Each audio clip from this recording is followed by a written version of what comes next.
Om Sarve Bhavantu Sukhina Sarve Santu Niramay Sarve Bhadrani Paschyantu Ma Kaschit Dukh Bhag Bhavet. So on the occasion of New Year 2079, let me wish all of you the very best in the coming year, your good health, happiness in your personal life, and well-being of your family. So today now we'll continue on our journey of chapter 2 of Bhagavad Gita. In the last session, we talked about Samatva Buddhi, that how we can attain equanimity of our intelligence so that we are not affected by the pleasures and pains and day and night and all kinds of what we call dualities in life. Some people praise you, then you become very happy. Some people criticize you, then you become very unhappy. So those kind of dualities can be overcome with Samatva Buddhi. Now, actually the Karma Yoga is basically doing your duties without kamna. कामना को अगर कर्म से अलग कर दें तो then you become karma yogi, that you don't have desires but you do your duty. So that is one way of looking at it. So in continuation to that, now we will go to the verse number 54 today, 54 onwards, where Arjuna is raising certain questions. Now, verse number 54, Arjun बोले, हे केशव, समाधि में स्थित परमात्मा को प्राप्त हुए स्थिर बुद्धि पुरुष का क्या लक्षण है? वह स्थिर बुद्धि पुरुष कैसे बोलता है, कैसे बैठता है और कैसे चलता है?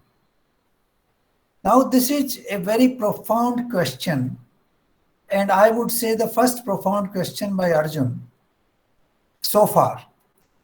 Earlier he was talking more about his own knowledge on various issues. But this time he is asking a very serious question that, oh Krishna, you have described the person who is in Samatva Buddhi, but how will you recognize a person who is established in himself? And then Krishna is going to give detailed answer to this question, which is, I would say, extremely important for us to understand. So, Sri Bhagwan Uvacha. Sri Krishna Bhagwan बोले, हे अर्जुन, जिस काल में यह पुरुष मन में स्थित संपूर्ण कामनाओं को भली भांति त्याग देता है और आत्मा से ही आत्मा में संतुष्ट रहता है, उस काल में वह स्थित प्रज्ञ माना जाता है. Now this is a very, very profound verse. आत्मा से ही आत्मा में स्थित होना. Now normally what we do, we look for satisfaction and pleasure in the objects outside. For example, somebody is looking for travel abroad. Somebody wants to see a film and get some pleasure out of it. Somebody wants to go to a good restaurant and eat some food and get pleasure out of it. Somebody wants to play a sport and get pleasure out of it. Some people want to meet their friends and have a party to get pleasure out of it. So we have a variety of activities which we are doing with the outside objects in the world to derive satisfaction for ourselves.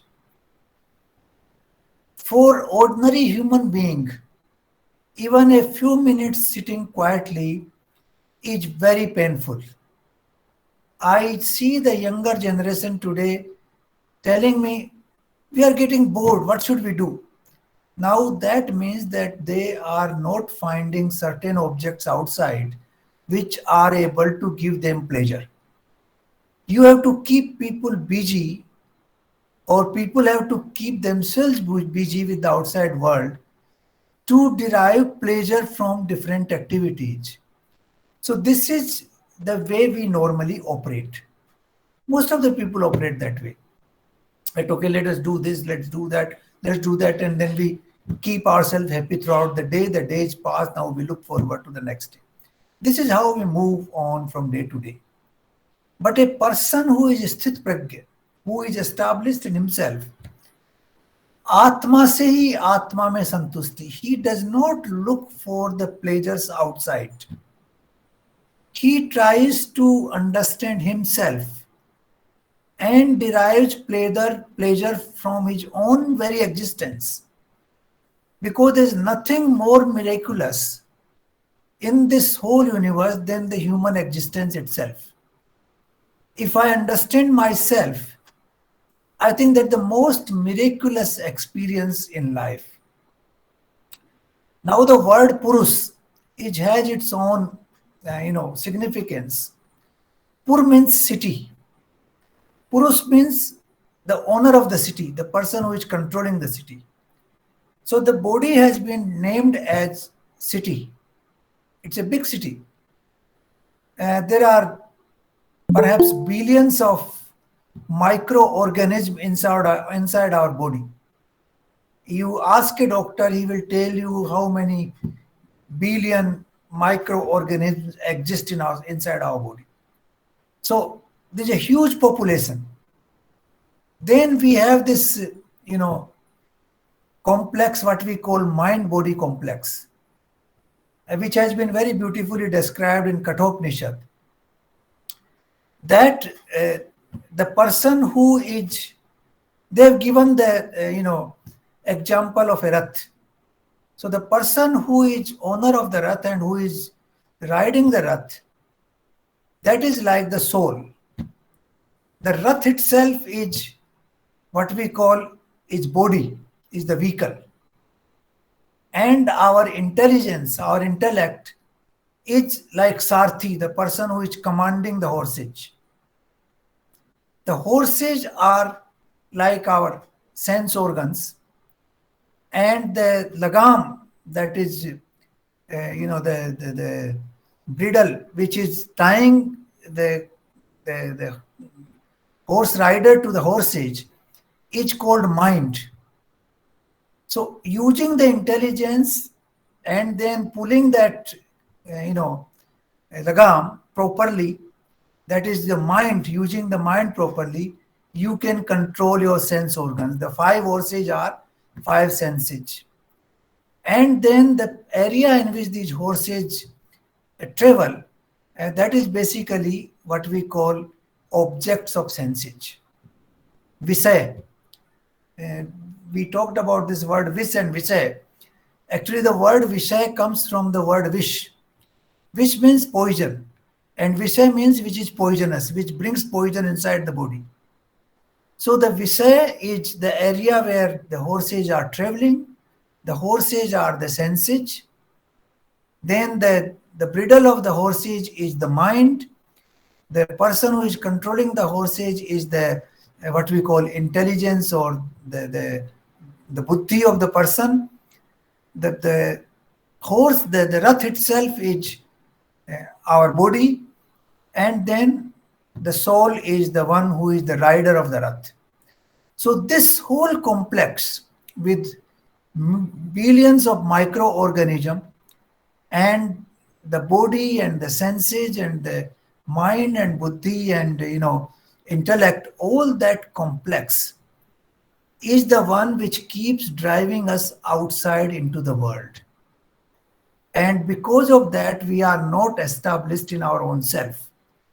So आत्मा से आत्मा का मतलब है कि you have to get out of this whole complex, the visay, the senses, the mind, the intellect, and the body, all that body mind complex, has to be viewed as something outside the Atma, and how to regulate that. That is what Krishna is mentioning here. That a person who is able to get out of this body mind complex and establish his own pragya in himself and tries to discover satisfaction and happiness within his own self, then he is sthit pragya. So I think this verse is absolutely profound in terms of our, day-to-day behavior in this world. Because we are partantra, we are not swadhin. Somebody else is controlling our happiness. Some things outside are controlling our happiness. Some relationships are controlling our happiness. Some objects of consumption are controlling our happiness. So that is all outside. So we are dependent on those objects, those people, those relationships for our happiness, not on ourselves. So this is one practice which I think each one of us should do, that we try to be happy with our own self. We don't have to find a pretext to keep ourselves entertained. That is very, very important. If we can cultivate this habit, I think we will be reaching towards what we call samatva buddhi or sthit pragya. Samatva buddhi and sthit pragya are almost synonymous to each other. Once you have attained samatva buddhi, then your pragya is established. That's not vacillating between pain and pleasure, and between heat and cold, and between praise and criticism. That's not vacillating. It remains stable, and then your personality becomes stable. I have this experience in my personal life. I had time when I used to vacillate. I used to be impacted tremendously by what others are saying to me, what others are thinking about me. But a time has come slowly, slowly, that I have become less and less bothered about what others say, what others do, and how I can seek my pleasure outside. I am trying to seek my pleasure more from within. Trying to find happiness within myself. I think this is what each one of us has to do. And not that I am perfected it. No, not yet, not at all. I am far from that, but I am on that path. So I think this is the path we have to take slowly, slowly. It's a difficult path, but Atma se hi Atma mein santust hona. That is the crux of this particular verse. That we are not partantra, we are not controlled by somebody else, but we are controlling our own self. We are the controller of our own self, and that is the rath, and all the things which are associated with rath are controlled by the soul. Then you are reaching that state. So this is very, very important. In that process, another important thing is that things keep happening outside. The outside world's happenings are not under your and my control. There are millions of factors which work, and therefore we should accept them as given. Those are accepted as what you call circumstances surrounding us. So people will keep talking to you, people will telling you different things, but you have to live within your own self without getting vacillated by what is happening in the outside world. So this is what I would, say about this particular verse, which is a very profound verse, which is very, important verse in the entire Bhagavad Gita.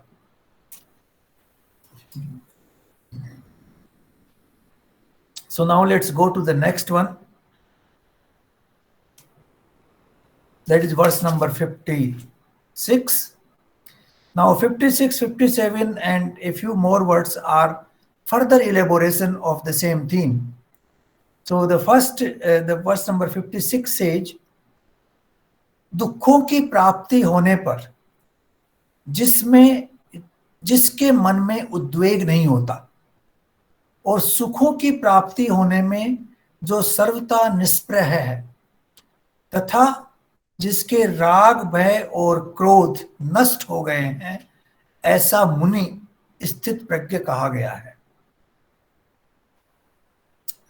वीत राग भय क्रोध, आप ये, this word vitrag has also been used in Jainism very much. Actually, Mahavir used this word very often. Rag and vitrag, that you don't get attached to things, you go beyond that attachment and beyond non-attachment. You are neither attached nor unattached, but you have gone beyond the limits of the two. It's something like gunatit, something like gunatit, something like ragtit, that you go beyond rag. Rag is basically when you like to get involved in, you like certain things and then you get attached to those things. That is rag. Like, for example, somebody loves his son very much. Now he's attached too much with the son. So whatever the son does keeps impacting him all the time. If the son doesn't listen to him, he's impacted. If he listens to him but does not listen fully, then again he is impacted. He doesn't obey his instruction, again he is impacted. His activities, the son's activity become, deeply attached to my own, what you call, happiness and unhappiness. Similarly, some people, get attached to a friend circle and their activities are so intimately attached to yourself in the form of rag that whatever is happening there is impacting you directly. Some people get too much attached to business, for example, a share market. I know people who get attached to share market. So their heartbeats go up and down as the share prices go and up and down. So that is rag. The rag is attached with the prices of the share. So that is how things move. So we are completely, what you call, dependent on something happening outside because of that rag. And bhay. Bhay is coming because the results are not all the time as expected by you. So you have the fear, what will happen? Whether the share market will go up or it will go down, what will war in Ukraine will impact on my investments in the share, or somebody will say my business activities, my industrial activities. So all that fear of unknown comes because of, what you call, lack of sthit prajna. If we are attached with something, we are not attached with something, then rag will come, fear will come. And if the results are not according to your wishes, then you will get angry. Krodh, then you will get krodhi.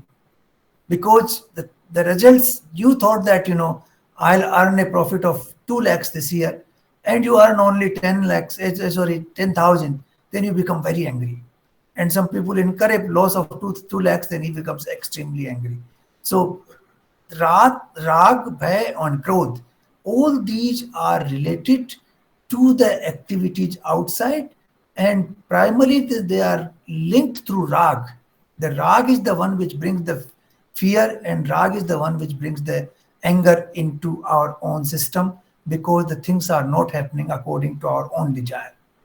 So that is what is say कि दुख में जो आदमी उद्वेग को नहीं प्राप्त होता और सुख में जिसकी स्पृहा नहीं है, स्पृहा मीन्स जिसका उसको बहुत खुशी नहीं होती सुख से, उसके वो एक्सपेक्ट नहीं कर रहा कि सुख होगा या दुख होगा. He is neutral. No, I shouldn't use the word neutral. He is equanimous between the two. That is what he says here, that if you are impacted by sukh, then invariably you will be impacted by dukh, because dukh and sukh are the two sides of the same coin. They are not different. So if you want to get out of dukh, you also will have to get out of the pleasure of the sukh. Then you will reach that state of equanimity. And this the main cause of these pleasure and pains is rag, bhay, and krodh. These are the what you call a sequence. Once the rag is there, it means you are attached to that particular process. Then it brings you fear, it brings you anger, it brings you happiness, it brings you unhappiness. So rag is primarily the foundation of all that. So this is the verse number 56. Now, verse number 57. जो पुरुष सर्वत्र स्नेह रहित हुआ, उस शुभ या अशुभ वस्तु को प्राप्त होकर न प्रसन्न होता है और न द्वेष करता है, उसकी बुद्धि स्थिर है. Now, this is further explanation of the same thing which we discussed, that you are not impacted by the pain or the pleasure, by the praise and the criticism, because the outside world is a different existence. It's more like a Leela. You should not get impacted by that. For example, you take a theater. In a theater, somebody is playing the role of Ram and somebody is playing the role of Ravan. Now, Ram and Ravan, they fight, they have all kinds of issues, they use very strong language when they are on the theater, because they are playing their role. But once they go outside the theater and they are behind the curtain, they sit together and have a cup of coffee together, because there are no more Ram and Ravan there. So the dukh and sukh comes because you presume yourself to be Ram and Ravan. And when you are out of that role, then you don't get that, pain and pleasure. You are all the time in pleasure, all the time in a world of love. You sit together, you talk, and you enjoy together, be happy. So this eternal pleasure can come when you are able to get out of these, projected roles in the world which keep giving you pain and pleasure. The projected role, like the projected roles in the theater. So this is what this verse mean here, that let's get out of the pain and pleasure which the outside objects subject us to. If we are able to remove those from our system through the control mechanism, then we can achieve what we call sthit prajna. Then another verse. This is very interesting verse also. जैसे कछुआ सब ओर से अपने अंगों को समेट लेता है, वैसे ही जब यह पुरुष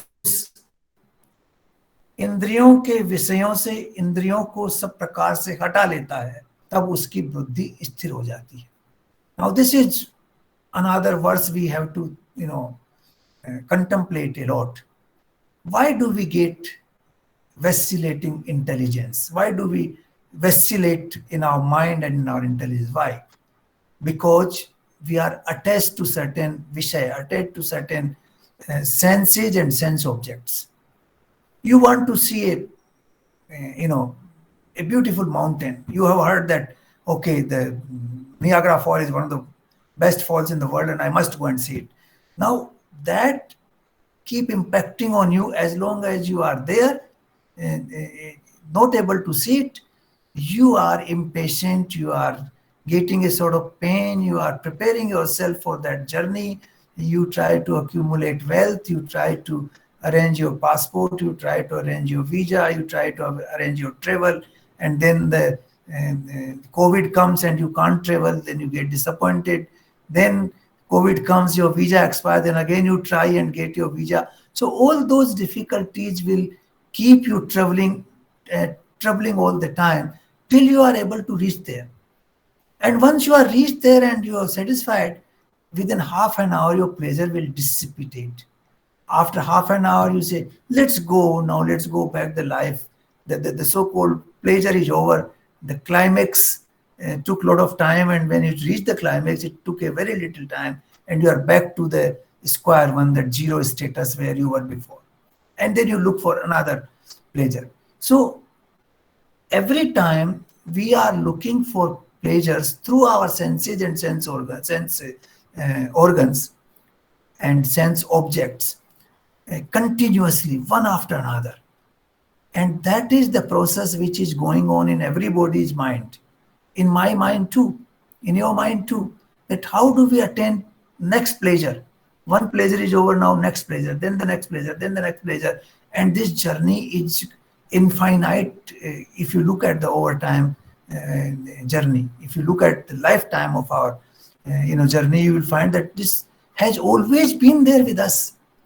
So here Krishna is saying कि जैसे कछुआ अपने सारे शरीर को उसमें अंदर डाल लेता है. I'm sure you must have seen कछुआ. I have seen it.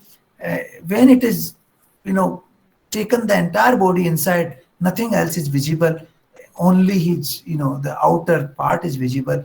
Similarly, when we are able to get proper control of our sense objects and senses, then we state that position where we are not vacillated by all those senses and sense organs. As I mentioned, the horses are like senses, and the area in which they are traveling, that is more like the sense objects.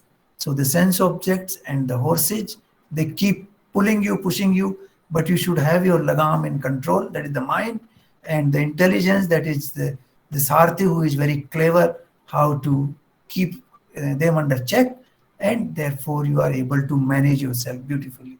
So this verse is a verse which we have to meditate and see how we can exercise control over our sense objects and then senses. And then slowly the mind will come under check.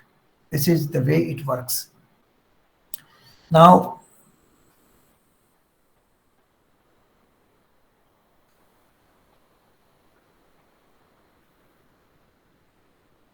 this functioning of the body-mind complex, I think this is worth meditating over. This example of Kathopanishad is the best I have seen anywhere. And this example, if we follow and analyze our own self, then we will find that slowly, slowly we get into an inward journey. Then our mind is not vacillating on outside objects. Then we get into inward journey. Our intellect itself will direct us inside, that okay, now the pleasures are not outside, the pleasures are all inside. And once you are inside, you will get Atma se Atma mein santushti, which will be perpetual, which will be without any break, which is not transient, which is, a happiness which is unparalleled. So this is what we need to do. Now, verse number 59. This is, a very psychological verse which tells you how we get, involved into the sense objects. इंद्रियों के द्वारा विषयों को ग्रहण न करने वाले पुरुष के भी विषय तो निवृत्त हो जाते हैं, किंतु उनमें रहने वाली आसक्ति निवृत्त नहीं होती. इसलिए आसक्ति का निवृत्त होना जरूरी है. Now here the fact is that you try to control yourself. You are able to control your senses. Okay, I want to see a film, but I won't go. I'll control myself. I won't go to the film today. But in the mind, you are all the time churning about the film. Oh, I should have gone there. I would have done this. I would have enjoyed. Somebody decides to do the fasting today. But in the mind, he's all the time thinking about food.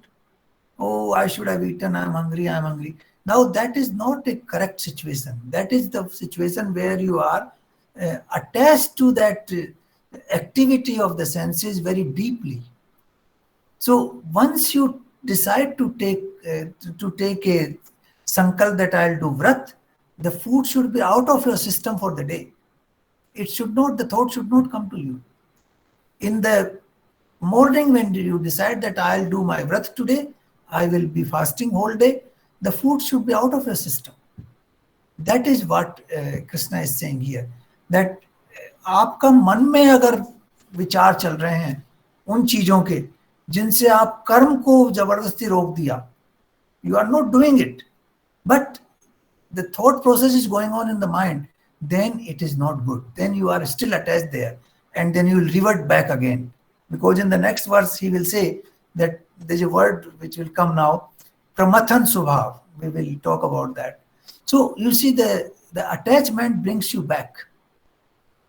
The attachment should go from the objects. The objects not performing an act is fine, but the thinking about that object should also go away. And that is possible through sankalp. That is possible through what we call iron will and resolution. And that is where the Brihadaranyaka Upanishad comes into play. That a very beautiful phrase, I must have said it earlier. It says that your thoughts become your desire. And when you keep thinking about desires, your desire become your will. And when it becomes your will, you try to acquire means to turn that will into action. So you are working for that realization of that will. So the will becomes into an action, turns into an action. And then action actually becomes your life. So your thought process and your life are very closely linked. So here, this is an intermediate stage that even if your action are not there yet, but if the thought process remains there, even then there is a chance that you will go back to that process again and again. You are trying to control it, but you are not able to control it fully. So this is what it says, the विषयों को ग्रहण, विषयों को के ऊपर आप action तो नहीं ले रहे हैं, बट उनका अंदर ही अंदर विचार चल रहा है मन में, तो उससे आपकी आसक्ति उन विषयों में बनी रहेगी, और आसक्ति बनी रहेगी तो आपके जो इच्छा है वो प्रबल होती रहेगी, और वो इच्छा जो है आपको फोर्स करेगी कि आप इस पे काम करें. तो ये चीज, ये एक बड़ा साइकोलॉजिकल फैक्टर है, how the body mind complex works. So we have to understand this in the context of Kathopanishad, in the context of Brihadaranyaka Upanishad, and in the context of these verses of Bhagavad Gita. Now verse number 60. हे अर्जुन, आसक्ति का नाश न होने के कारण ये प्रमथन स्वभाव वाली इंद्रियां यत्न करते हुए बुद्धिमान पुरुष के मन को भी बलात् से हर लेती है. Now this is, if that asakti remains, if that attachment in the mind remains for that object, then pramathan swabhav. Pramathan means the senses are like all the time attempting again and again and again. The thought process will come back to your mind again and again. Like somebody is a smoker. He decides, I will not smoke tomorrow onwards, or today onwards. Now that thought process keeps coming to his mind again and again, because the sense organs are pramathan swabhav. Pramathan means repetitive. They keep attempting. Their perseverance is very high. That is what pramathan is. All the time. Pulling you, pushing you, pushing you and pulling you in that direction. So this is what the sense organs keep pushing you in that direction if you have attachment. So this is the practical, psychological analysis of the human, what you call body mind complex, how they work, how the attachment brings you back to the what you call action of the senses, and how the senses try to bring to you to those vishaya, those objects of senses. So this struggle keeps going all the time inside our body mind complex. I think this struggle, we should first understand what it is. Just try and understand one day that, okay, you try to get out of a particular habit of the day. For example, somebody takes tea 5 times a day. He says, I'll take only 2 times a day today. Now, does that thought process of 5 times come into the mind? If so, then you are still attached. And that attachment, keeps pulling your sense organs in that direction, and then you again restart the process. And that is what happens when you develop certain, not only habits, but also certain tendencies in our life. That is why people say, the wise people say, that when we develop certain habits and tendencies, we should do them after thought, after careful thinking. And that is why the importance of Sat Sankat is very important. Sat Sankat means you do not get bad habits from the good company of good friends. So good friends will teach you good things. And then once you are getting into a bad company, those bad habits will come into your system, and they will dominate your system in a way that the sense organs are like pramathan. They keep telling you, do this, do this, do this, do this again and again. And it's not easy to get out of it. And then you succumb to the pressure. So that pramathan swabhav, jo hai, that is very, very important to understand. So usse, you are not completely detached, you are not completely out of the process of paratantra. Paratantra means you are dependent on your happiness on outside objects and friends and relationships. That is paratantrata. Now verse number 61. इसलिए साधक को चाहिए, साधक का word, first time he use this word साधक, संयम युक्त, संयम में युक्त आसीत साधक को चाहिए कि वह उन संपूर्ण इंद्रियों को वश में करके समाहित चित्त हुआ मेरे परायण होकर ध्यान में बैठे। यस्य इंद्रियाणि तस्य प्रज्ञा प्रतिष्ठिता, मेरे परायण होके, मेरे परायण का मतलब कृष्ण के नहीं, मेरे परायण का मतलब ब्रह्म के परायण, परमात्मा के परायण। The Krishna is speaking as Paramatma here, he is one with Paramatma, and therefore the word here मेरे परायण का मतलब परमात्मा में परायण हो। This is a very good recipe for getting out of paratantra. This is the all the rishis and munis will tell you that if you want to get out the sansaric world, you devote your mind to Paramatma. Once you devote your mind to Paramatma, then slowly, and the sense objects and the senses will fall from this world. They will get out of this world slowly, and they will get established in your own self. They will not propel you to do certain things outside. That is possible only when you yourself, think about the Almighty, dedicate yourself to the Almighty, and your mind is dedicated to the Almighty, then the mind will go out of all these objects of senses. Also a very simple, psychological truth, that if somebody gets 2 rupees in one place and gets 200 rupees in another place, his mind will automatically go to 200 rupees. That's a normal process. It's love. You will leave aside 2 rupees and you will go to 200 rupees. Similarly, in this case, if you are getting transient pleasure in the world, which is only for a few minutes or few hours or few days or maximum few weeks, and if you are getting a pleasure which is eternal, which is constant, which is undiminishing, by dedicating yourself to the Almighty, then your mind will automatically leave the objects of the senses and move towards the Almighty slowly. Your ananda, your pleasure in dedicating yourself to the Almighty will be so much higher that the mind will leave the lower pleasure aside and will look forward to the higher pleasure. As Krishna said earlier, that जब आपको बहुत विशाल समुद्र मिल जाएगा तो आपको छोटे छोटे तालाबों की जरूरत नहीं होती, फिर तालाबों से आप दूर हट जाते हैं. You go into the huge water body. Similarly here, if you go into the Paramatma, if you think about him, then you go into an ocean of undiminished pleasure. Then your mind and your senses will automatically drop down from the objects of the world. And that is what Krishna is saying. And this is a very practical aspect. I have heard it from many people, and some people have told me that actually works. That when you dedicate yourself more and more toward the Almighty, the worldly pleasures, the worldly attractions of our senses and mind, they slowly diminish, and then they completely extinguish themselves after a while.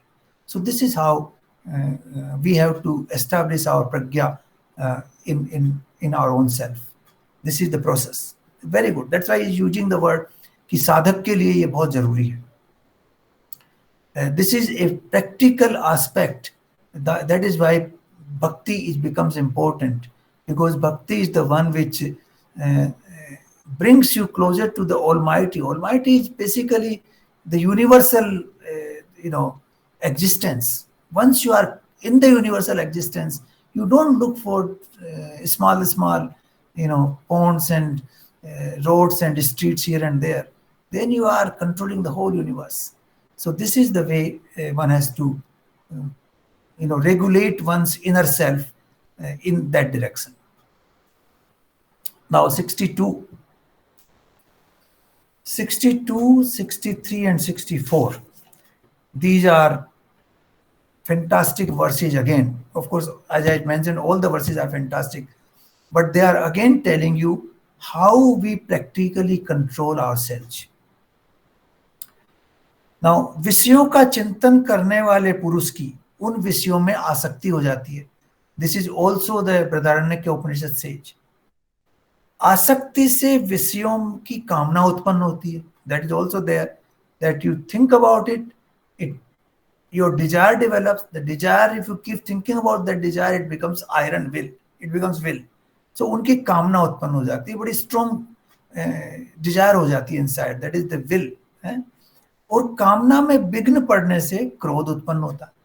This is the psychological thing. We see ourselves. I see also myself. Sometimes I feel, okay, I should do this thing today and I am not able to finish, and I couldn't finish, get angry. Or say this guy is going to deliver me this and this result and he doesn't deliver, and I get angry.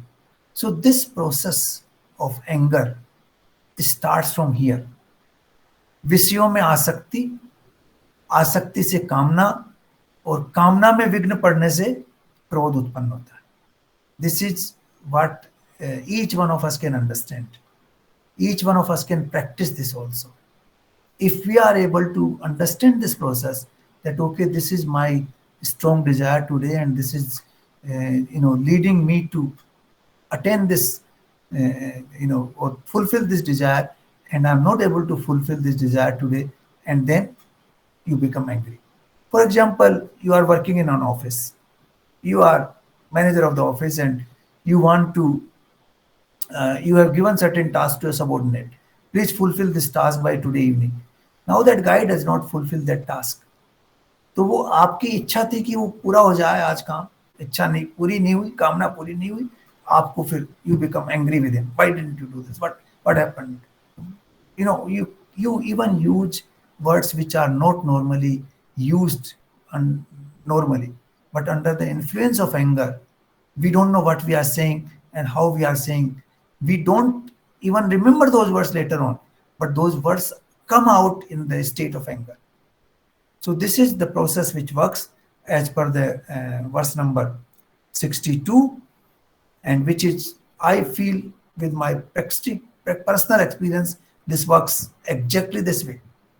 That once you have asakti in the visyo, in the sense objects, if you have attachment to a particular sense object, and you are not able to fulfill that desire because sense object leads to that desire is not fulfilled, you become angry. And this is how the human psychology works. So this is very, very profound analysis of human psychology. Now next verse is also on the same direction, and the next one too. क्रोध से अत्यंत मूढ़ भाव उत्पन्न होता है.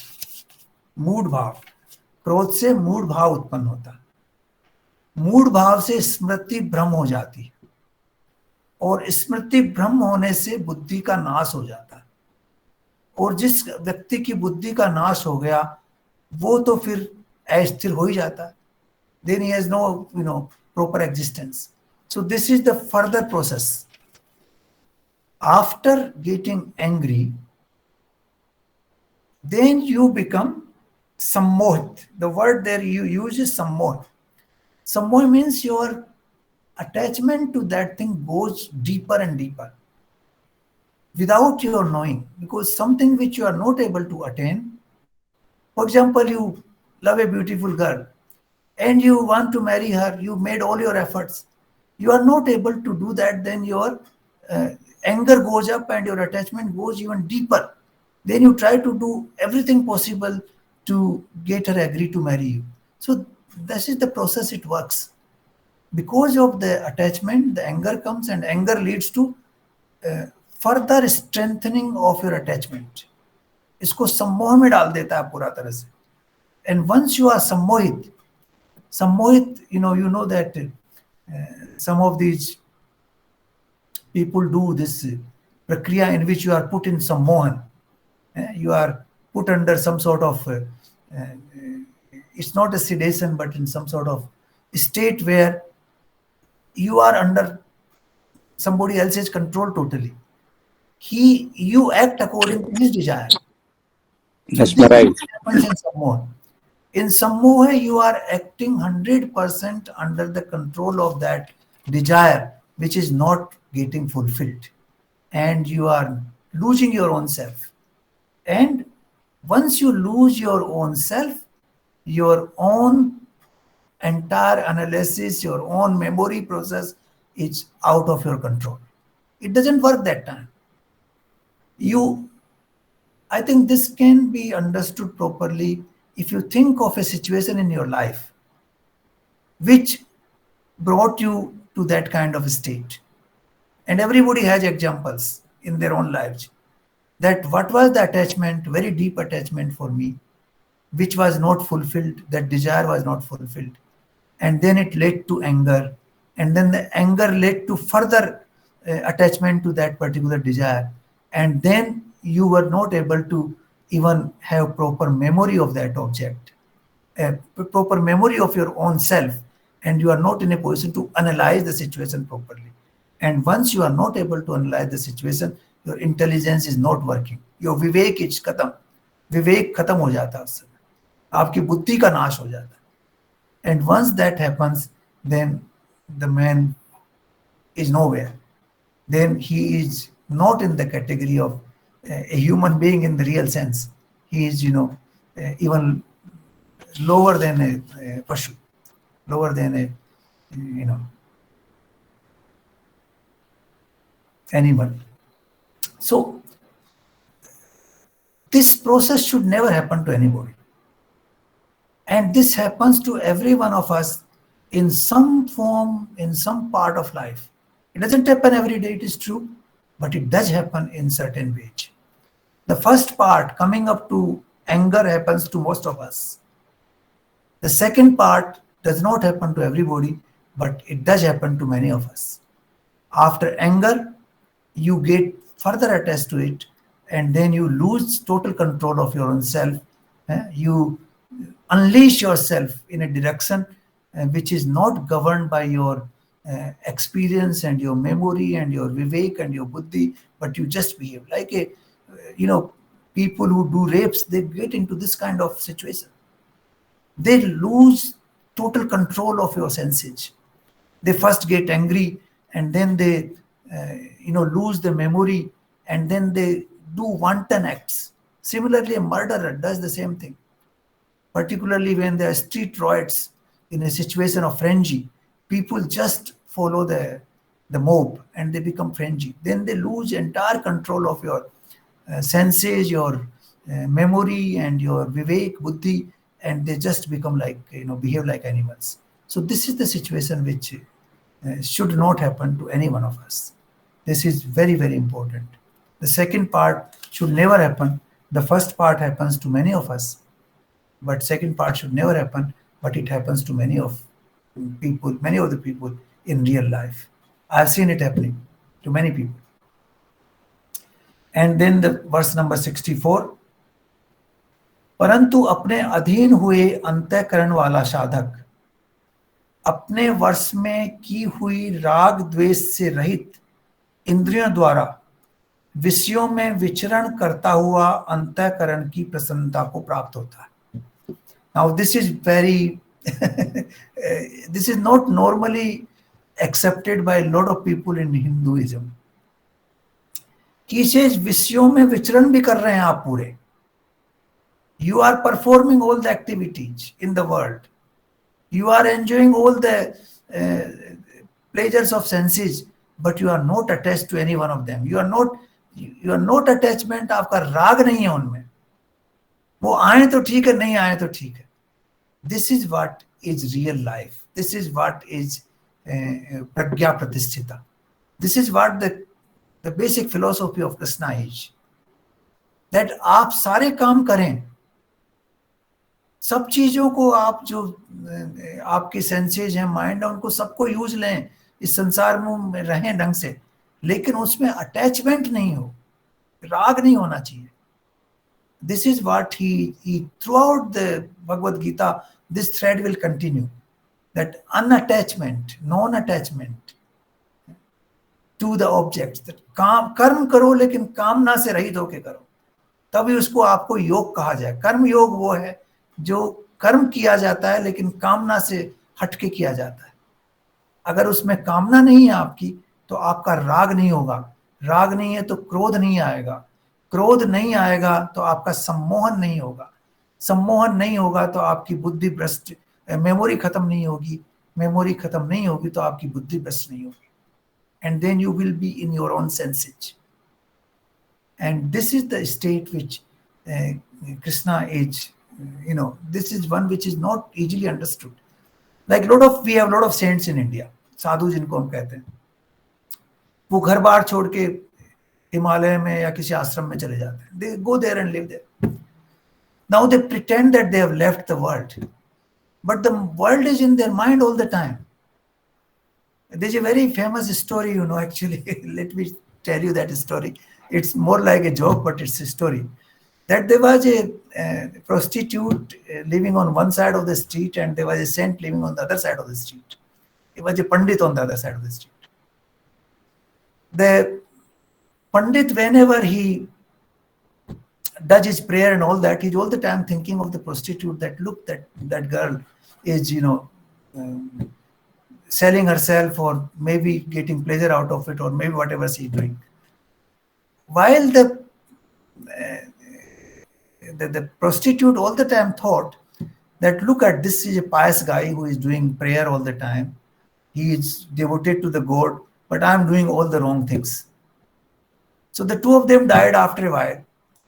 The Vaishya, the prostitute, reached the Swarg, and the Pandit reached the Narak. Because the Pandit was all the time thinking about the Vaishya, while the Vaishya was all the time thinking about the good acts of the Pandit. So this is the difference in the mind. You see, the mind impacts you. The mind is the most critical object in our journey of life. If the mind is not attached to particular object, and if you are performing all the acts without attachment of mind, without rag, without dvesh, then you are not impacted here. And that is the foundation of Krishna's Karma Yoga, which you will not find elsewhere. In fact, a large number of our saints will tell you, I know some saints, they even cut their sense organs thinking that, this will enable them to get rid of them. वो कछुए की तरह समेटने की बजाय उनको हटा ही देते हैं पूरी तरह से. तो उन्होंने सेंस ऑर्गन्स को हटा दिया बॉडी से. कईयों ने आंखें फोड़ ली, कईयों ने कानों को बंद कर लिया कि मेरे को गलत सुनाई नहीं देगा. बट वो मन के अंदर तो सारे विचार चल रहे हैं. So it doesn't help at all. In fact, it becomes worse. The idea is that you use your senses properly, but don't allow your mind to get attached to those objects. That is the perfection of Karma Yoga. And this is how Krishna is explaining this. So I think we will stop here today. And if you have any questions, I'll try to answer them. And then we'll do our meditation session. Thank you.